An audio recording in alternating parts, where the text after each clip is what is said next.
Todo mundo, o Brasil inteiro, está torcendo que isso acabe, que os culpados sejam punidos, que aqueles que estão na fila dos suspeitos e são inocentes deixem de ser suspeitos, para que a gente possa somente olhar para frente. De maneira que o nosso espírito de absoluta colaboração, porque as Forças Armadas necessitam que absolutamente tudo seja esclarecido.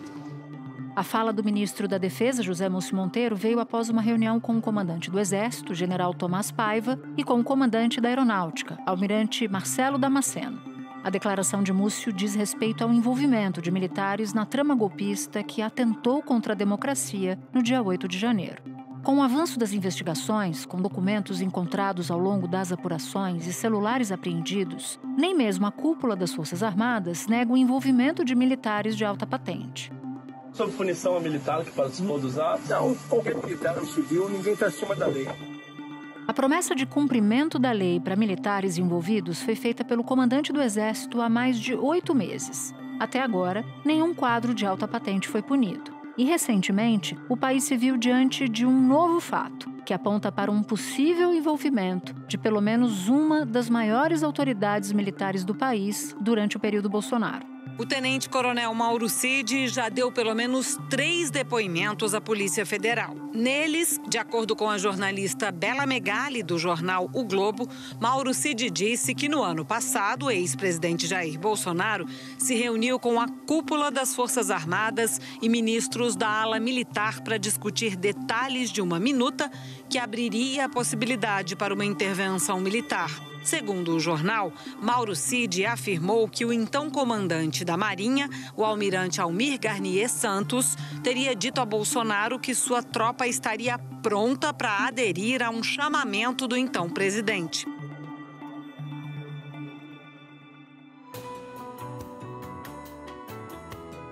Da redação do G1, eu sou Natuzaneri e o assunto hoje é a punição de militares envolvidos em crimes contra a democracia.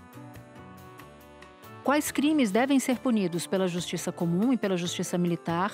Quais militares ainda precisam ser investigados e eventualmente responsabilizados por atos golpistas? E qual a importância da punição para a República e para as Forças Armadas? Neste episódio, eu converso com o advogado constitucionalista Jorge Folena, doutor em Ciência Política pelo Instituto Universitário de Pesquisas do Rio de Janeiro, o IUPERJ. Falo também com o historiador Francisco Carlos Teixeira da Silva, professor titular da UERJ e especialista em assuntos militares. Teixeira foi assessor do Ministério da Defesa por quase 20 anos. Quarta-feira, 27 de setembro. Jorge, desde os atos antidemocráticos de 8 de janeiro, reforçados pela delação notícia de delação de Mauro Cid, há uma pressão de setores da sociedade sobre punição a militares, sobretudo militares de alta patente. A gente viu o início do julgamento dos atentados golpistas de 8 de janeiro, mas pegando pessoas que não sustentam, não exibem alta patente. No entanto, muitos generais do alto comando, muita gente da cúpula militar, não só do Exército, fala o seguinte: olha, a gente vai separar o joio do trigo, a gente vai punir.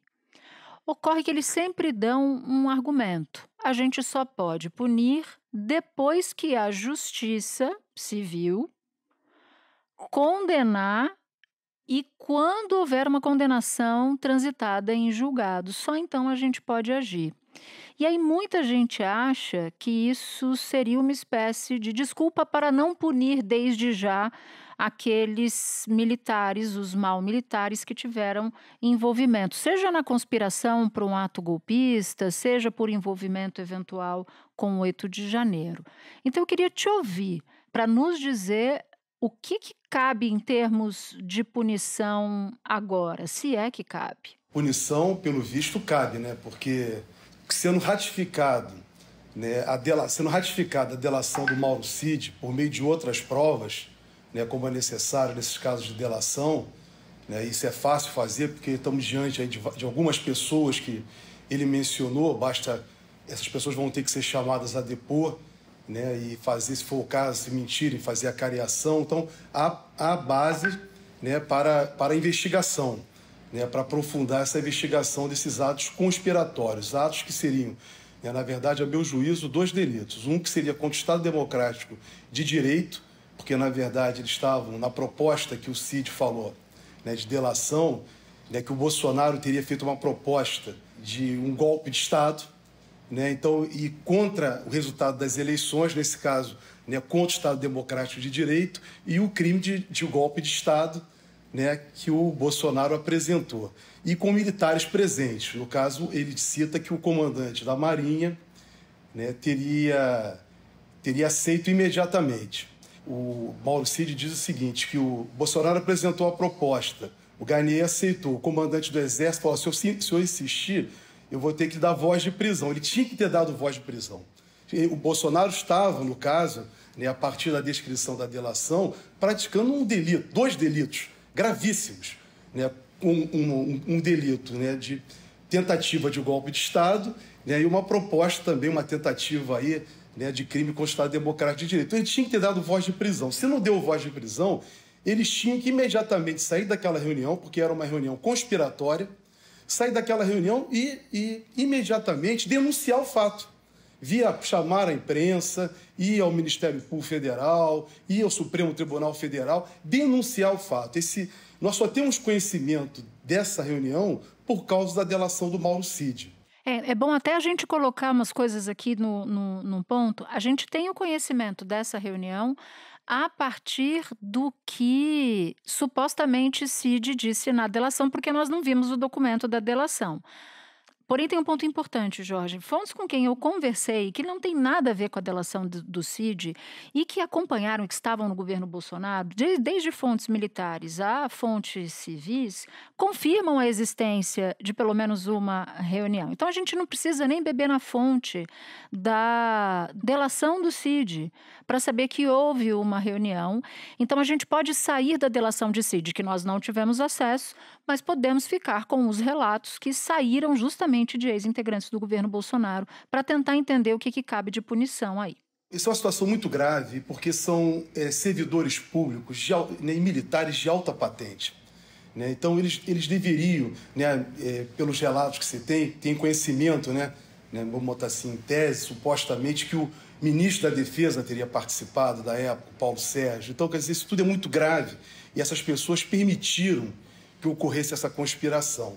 Com relação à questão que você coloca, né, da responsabilização, primeiro eu queria destacar o seguinte, nós estamos diante de um delito que não é um delito militar. É um delito, né, de natureza comum, né, previsto na nova lei que revogou a Lei de Segurança Nacional, a antiga Lei de Segurança Nacional da época da ditadura, de 1984, mas a lei de 2021, se eu não me engano, 2022, que estabeleceu, né, esses delitos no Código Penal brasileiro, né, esses delitos que o Bolsonaro e quem participou da reunião pode vir a responder. Então, nós não estamos diante de crimes militares, propriamente militares. Então, são crimes comuns e que devem ser processados, segundo a própria jurisprudência do Supremo Tribunal Federal, na Justiça Comum. Então, isso é uma coisa. Com relação agora à questão dos militares, se deve aguardar ou não o julgamento, né, a condenação dessas pessoas para saber se havia, né, se ocorreu um comportamento, né, indigno, no caso, né, para o oficialato, um comportamento antiético, eu entendo que já poderia até fazer, né, essa punição. A jurisprudência do Supremo, recente, inclusive, agora de junho desse ano de 2023, né, julgando até um caso de policiais militares, né, que teriam cometido crimes comuns, né, e foram condenados, né, inclusive com a perda, né, do cargo, do posto, né, o Supremo já entendeu que pode, a própria decisão, né, proferida na Justiça Comum, com base no Código Penal e no Código Penal Militar, né, ter como consequência secundária a perda do cargo. E também pode a Justiça Militar também processar, independentemente, né, fazer o processo, né, judicial no foro militar para perda da função. Então, no caso, mais particularmente do almirante da Marinha, que está mais diretamente, né, envolvido nisso. É possível, sim, haver uma responsabilização dele no campo militar. E há decisões também do Tribunal Superior Militar, que reconhecem, né, que militares, né, oficiais que praticam delitos comuns, né, venham posteriormente a perder, né, ser considerado indigno para o oficialato e perder o seu posto, né, e todas as vantagens decorrentes do exercício da sua função. Nós estamos no campo da delação, né?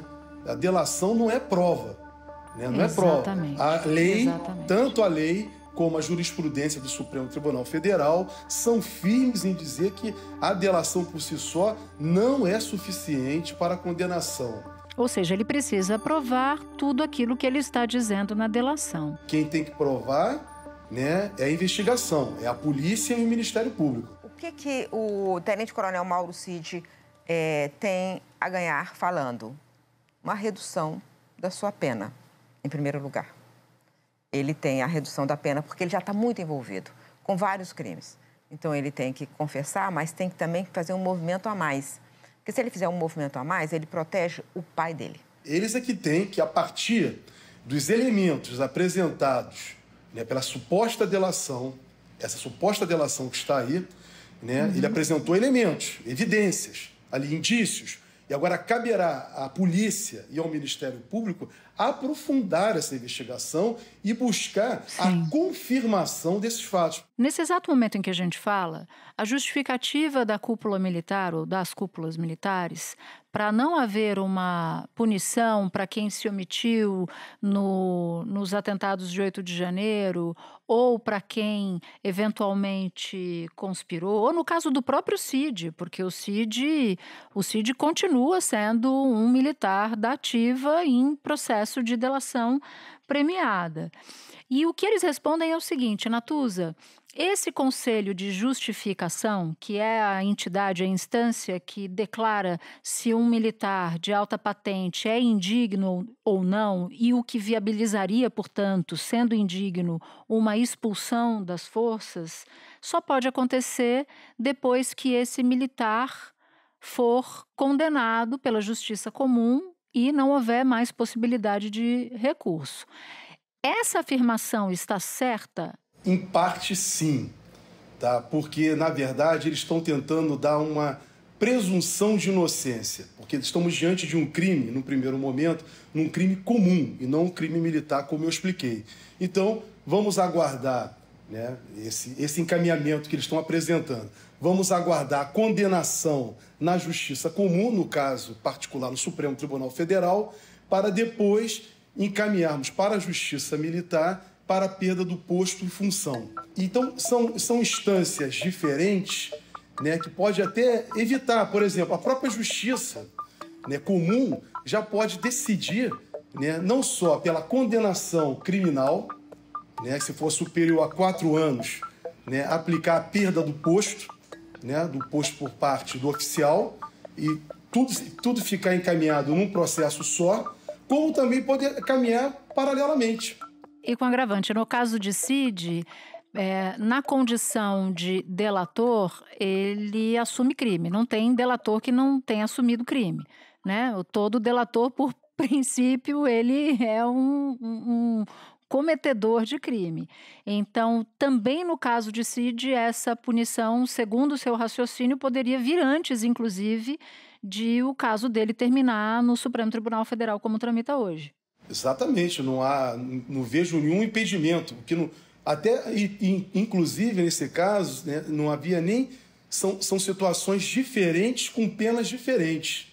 Uma coisa é a pena, né, decorrente no caso Cid está respondendo aí por crimes de falsificação de carteira de vacinação, né, a questão das joias, né, venda de joias. Então, ele pode ser condenado, né, na Justiça Comum por esses delitos, né, e pode, independente disso, ter uma outra punição militar, que é a perda do posto e da função dele. E a Justiça Comum pode condenar e a Justiça Militar simplesmente não fazer nada. Exatamente. Isso que me preocupa, entendeu? Se tivesse julgamento antes. Então, essas pessoas que conversam com você a partir do momento em que elas colocam, olha, vamos aguardar o julgamento da justiça comum para depois nós tomarmos providência, eu vejo como um encaminhamento prudente, até assegurar a essas pessoas algo que é muito caro para todos nós no Brasil, diante de tudo que passamos recentemente, que é a presunção de inocência. Jorge, muito obrigada pelas suas explicações. Tirou uma série de dúvidas da minha cabeça. Foi um prazer ter você aqui. Da minha forma, Natuza, olha, um abraço para vocês todos aí que estão trabalhando, tá? E bom trabalho para vocês. Espera um pouquinho que eu já volto para falar com Francisco Carlos. Francisco, o ministro da Defesa, José Múcio Monteiro, defendeu nessa semana a punição de militares golpistas. Você vê ambiente político favorável para isso acontecer, para essa punição acontecer, ou você acha que o ambiente é completamente desfavorável nesse sentido? Olha, eu acho que esse é um momento único na história da República. Nunca foi tão favorável e tão oportuno, né, prender pessoas que tenham atentado contra o Estado de Direito, sejam civis e militares. O que nós vemos aí é uma mudança da posição do próprio ministro José Múcio Monteiro, que até pouco achava que não havia militares envolvidos. Ele está aceitando que tenham militares envolvidos e que eles devem ser punidos. Nós, das Forças Armadas, vamos querer punir os culpados. Isso você não tem dúvida nenhuma. Agora, as Forças Armadas estão absolutamente tranquilas. Evidentemente que existem casos ou existiram casos isolados e nós estamos querendo o nome dos culpados para que esse manto de suspeição não caia em cima de todo mundo. Agora, do dia 8 de janeiro, militares de baixa patente chegaram a ficar presos por poucos dias. Só que a gente não viu até agora, de lá para cá, apesar de tomarmos agora conhecimento de reuniões do então presidente com os comandantes das forças para tratar supostamente de uma conspiração, e a gente não viu punição de militar com patentes mais altas. Quem ainda deve ser responsabilizado nesse enredo, na tua avaliação? Nós tivemos, em 8 de janeiro, 3 pilares da afronta à democracia. O bolsonarismo raiz, as autoridades, inclusive policiais, PM, do Distrito Federal e elementos do Poder Executivo Federal.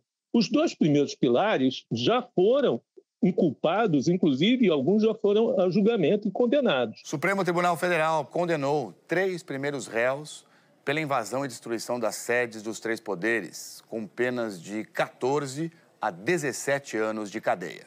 Começou o julgamento de mais um grupo de réus acusados de participar dos ataques às sedes dos 3 poderes no dia 8 de janeiro. São mais 5 réus nessa segunda fase. O ministro Alexandre de Moraes, relator do inquérito, o primeiro a votar, estabeleceu penas que vão de 12 a 17 anos de prisão. Até agora a gente não tinha visto esse âmbito que abarca as Forças Armadas, o GSI, a ABIN, o próprio Ministério da Defesa nesse sentido. Então, o que se espera agora é que, de fato, esse terceiro pilar do 8 de janeiro seja chamado a responder pelos seus atos. Eu jamais me vali de reuniões ou palestras ou conversas para tratar de assuntos eleitorais ou político-partidários com meus subordinados no GSI. Não havia clima para isso e o único ser político do GSI era eu mesmo. Os demais eram servidores do Estado brasileiro. Acho que, em primeiro lugar, está o comandante da Guarda Presidencial do Palácio do Planalto, o coronel Fernandes da Hora, inexplicável a inação dele, mas também do comandante militar do Planalto. Tá? Todos eles têm um sistema de informações e têm homens à disposição. Não era preciso esperar a invasão e a depredação dos poderes constitucionais. Agora, continuando nessa data, no 8 de janeiro, os episódios relacionados ao golpismo desgastaram naturalmente a imagem das Forças Armadas.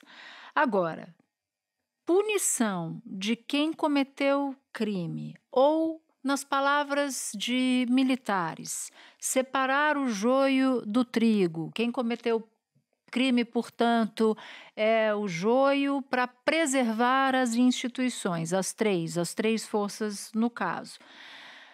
Você acha viável isso, essa avaliação de que, uma vez punidos os responsáveis ou os que tiveram vínculo com o golpismo, que a imagem da instituição das três forças fica preservada, ou essa contaminação já aconteceu e é irreversível? A gente teria que estudar melhor essa pesquisa, essa e outras pesquisas que apontam concretamente para uma erosão da credibilidade das Forças Armadas junto à população brasileira.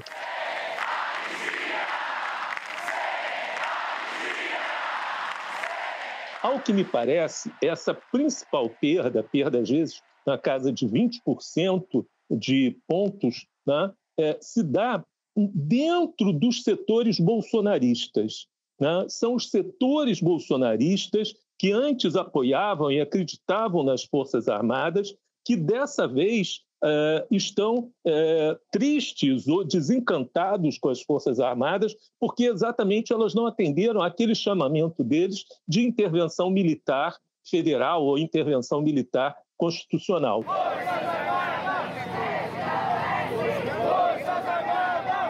Pouca gente entendeu que as Forças Armadas não vão se movimentar sozinho. Elas estão lá para garantir a lei e a ordem, né? A lei já não existe há muito mais tempo. E a ordem está faltando acabar com a ordem. Papão! Nos ajudem! A nação brasileira! Então, é preciso também que a população seja incluída dentro desse processo de esclarecimento, porque senão essa perda de credibilidade é uma perda de credibilidade devida a não ter havido o golpe e não por causa do golpe. Agora, você cita algo interessante, né? Que essa perda de popularidade vem dentro do reduto que os aprovava muito, né? Que os exaltava muito.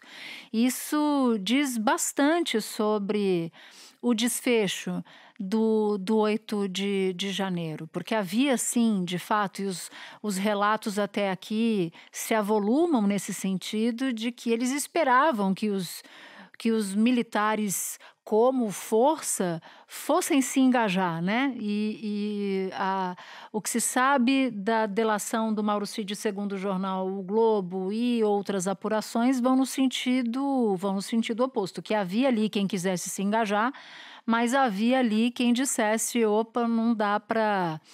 Reproduzindo uma frase que eu apurei do então comandante do Exército, Freire Gomes, seriam 20 dias de euforia num caso de golpe e 20 anos de agonia para as Forças Armadas. Nós temos que ter consciência de que o conjunto das Forças Armadas não tem uma aceitação completa da vitória do presidente Lula, mas também não tem um interesse de participar de uma aventura que pode resultar nesses 20 anos de agonia. Então, era preciso ter um equilíbrio.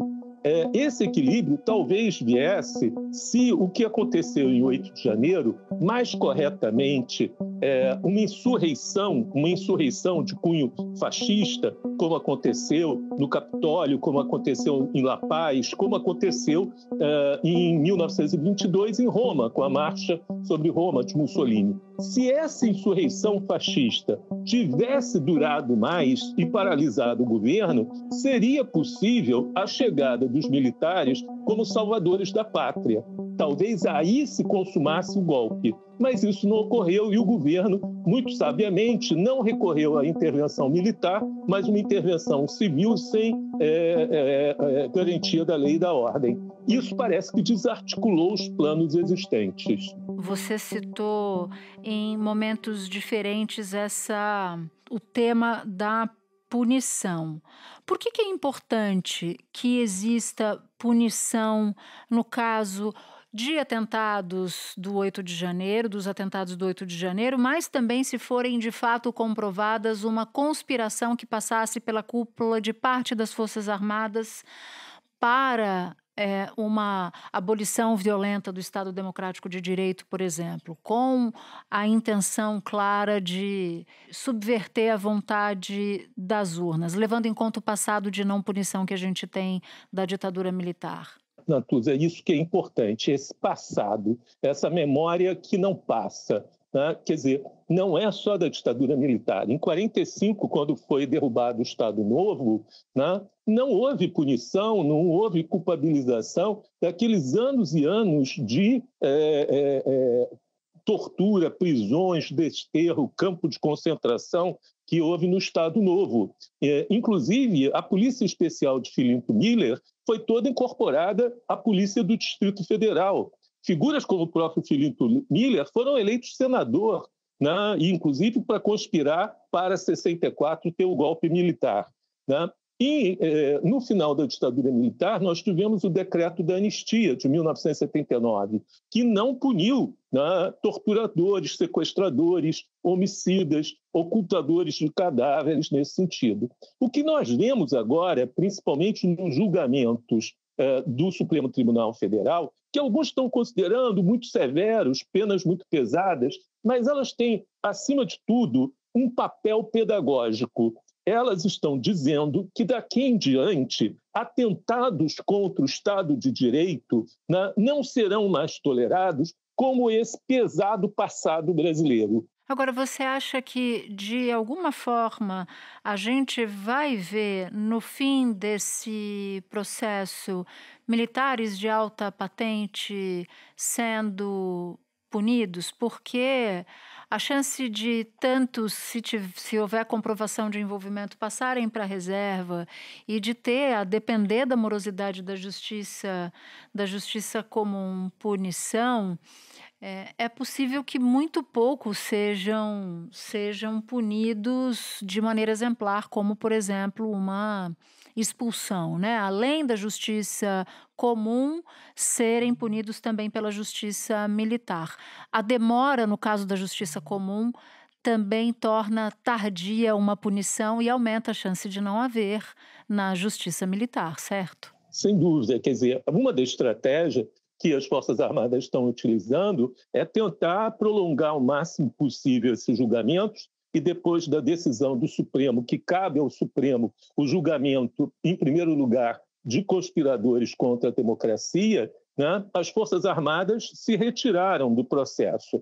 Agora, se alguém das Forças Armadas, e esse é o caso, por exemplo, do Tenente-Coronel Mauro Cid, é o caso do Almirante Garnier, mas, sem dúvida nenhuma, daqueles militares, como eu falei antes, o Coronel Fernandes da Hora, o General Dutra, os generais palacianos, Ramos, Praga Neto, Augusto Heleno, em algum momento vão ser chamados a responder pela sua responsabilidade. Se alguma dessas penas for acima de 2 anos e meio, evidentemente caberá ao Exército, se o militar é da ativa, fazer uma punição. E essa punição pode ser a degradação, a perda de posto, patente no Exército, essa morte fictio, né, como eles chamam aí, que ele é declarado morto e aí, então, paga pensão integral à viúva ou ao descendente, filho ou filha.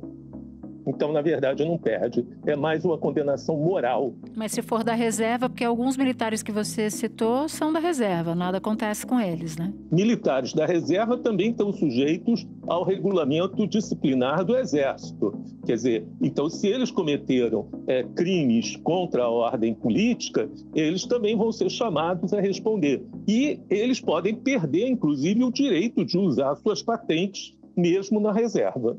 Francisco, muito obrigada pelos esclarecimentos. Que bom que você veio aqui conversar com a gente do assunto. Bom trabalho para você. Obrigado, até logo. Este foi o Assunto, podcast diário disponível no G1, no Globoplay ou na sua plataforma de áudio preferida. Comigo na equipe do Assunto estão Mônica Mariotti, Amanda Polato, Lorena Lara, Luiz Felipe Silva, Tiago Kazuroski, Gabriel de Campos, Nayara Fernandes e Etos Kleiter. Eu sou Natuza Neri e fico por aqui. Até o próximo assunto.